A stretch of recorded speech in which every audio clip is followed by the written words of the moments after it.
Hey guys, my name is Daniel with Austin Underground at ACL 2023 with Corey Kent. Corey, how's your weekend been so far? Man, it's been good. We've been on tour with Jason Aldean, and this is our first show this weekend that's not on that tour, Yeah. and it's a breath of fresh air, man. We're hearing a lot of different genres of music out here, and honored to be one of the few country artists out here. Man, it's been cool. I've been a fan of ACL for a long time, so this is a dream. That's awesome. We're super happy to have you here in Austin. Thanks, Now, man. I wanted to go back a little bit in your past. So you started your music career at 11, if I'm not mistaken, opening Crazy, for man. acts like Roy Clark and the Oak Ridge Boys. Yeah, I'm man. curious how those experiences shaped your identity as an artist and, what influence that had on you. Yeah, man. Well, first off, I think the main thing I took from that season of my life was like I just got a lot of experience, right? I got to play, got tens of thousands of hours of stage experience, and that carries over to obviously what I do now. But it sounds like I was some sort of child prodigy, and that is not the case, man. I was just the most normal kid ever, playing sports and just living a normal life, and then life kind of handed me this opportunity to play music, and I walked through the door that was open, and it turned into something, Yeah. So I jokingly say, but it's kind of true, that I didn't really choose country music, it chose me. And I got to do some really cool things as a kid, and it led me to writing my own songs, and led me to chase down a career in music. And but yeah, when you say you started at 11, it sounds like it sounds way crazier than it actually was. It was a very long and winding path to get to right here. I'm curious to go more in depth into, you had an experience with Willie Nelson Yeah. that reignited your passion for music in high school. Are there any pivotal moments or any significant figures in your life that really helped you get to where you are today?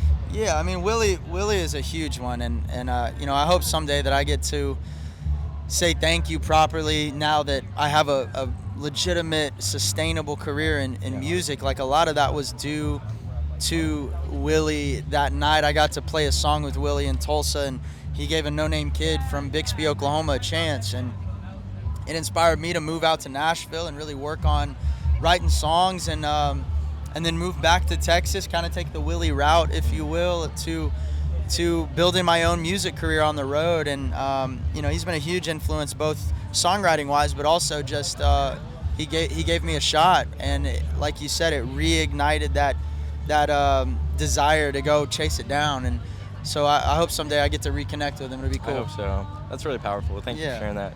And in 2020, you paused music to work at a pavement company before returning with Blacktop. Can you share a little bit about that phase of your life and what that means in the overall picture? Oh man, that was rough. Yeah. That was a rough time. My wife and I, we decided we were going to move to Texas in 2019, and we did. And as soon as we got there, the whole world shut down. And the whole goal of moving to Texas was, one, to raise our kids around grandparents and family, but two, I was going to go back to really playing live on the road as much as possible. And obviously the world shut down, and that wasn't a possibility anymore. So I got to choose between, file for unemployment or do something else. And my wife and I have 3 kids. Like, there was really no question in my mind. I had to go provide for them. I had to do what I had to do.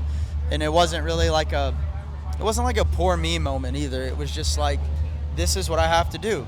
It's got to There's get done. no question about it. There's no need to overthink it or feel sorry for yourself. You just go do it. And I was there for the better part of 2 years, I think. And then I recorded Wild as Her while I was still working at the pavement company, and started playing some shows, man. And then when the world started to open up, we just hit the ground running. And I made it a point. I knew that we had been given this opportunity to really hit a reset. Yeah. Everybody in the world slowed down. And I remember when the gates opened up, metaphorically, I was like, I'm not going to be outran. I'm going to run faster than every musician I know. I'm going to work harder. And man, God just blessed that, and we have a career that's going in the right direction, man. I think your hard work is really paying off. You have crowds singing your songs. You're traveling the world, hundreds of tours. I am curious, how do you build those boundaries? You're a big star, but you also have a family. Oh man. How do you ground yourself through all this chaos? I'll tell you the secret when I find it myself. Okay. You know, it's balance is a thing that I don't know if it's actually attainable, but it's something that you have to keep striving for always, like and continually tweaking things to find it. And yeah, for me, like my family's with me here today. We try to travel as much as we can together. Try to make memories. Like we played in Kansas City earlier this week, and I took my oldest girl with me on the bus, and we got to just have like a daddy-daughter date for 24 hours, just me and her, and she got to enter my world, and I got to just, you know, it's bring your daughter to work day. You know, it was cool, and it's a really unique thing.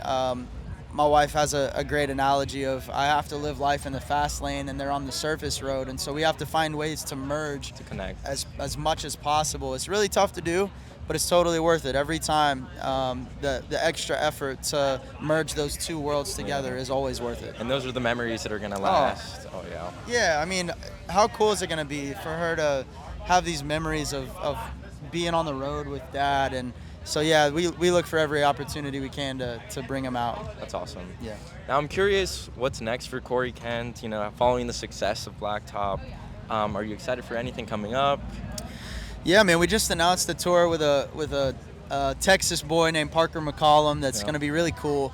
We're going to go, I guess, February through August with him. We're going to play some dream venues, man. Greek Theater, Red Rocks. It's going to be really cool, and we get to do all that with a friend. Like that's really the coolest part about it is Parker and his band and crew have become friends of ours, and it's just there's a camaraderie that comes from a brotherhood that forms of being on the road together, and we're excited to kind of deepen that relationship. And you know, in music, like it's easy to view everybody as competition, but really I've found there's way more fulfillment from viewing everybody as friends. You know, like the more friends you have, the more enjoyable your ride in country music is going to be. You can build each other up together. There's plenty to go around, man. Yeah. I didn't used to think that way when I was a little bit more immature, I guess. It was like me against the world, and now it's like, man, if you have great music, you're going to have a career. And if you don't, you won't. And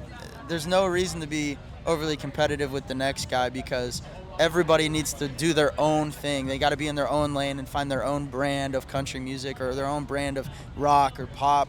And there's plenty to go around. There's a lot of music lovers out there, and they're going to find the music they love. Yeah, I think that's great advice too for young musicians, and I appreciate it. More friends, the better. The more friends, the better. But thank you guys so much. Thank you, Corey, for your time. I really appreciate it. You can check out Austin Underground at austinunderground.org and our social medias. Thank you, Corey. Yeah. Goodbye. Peace.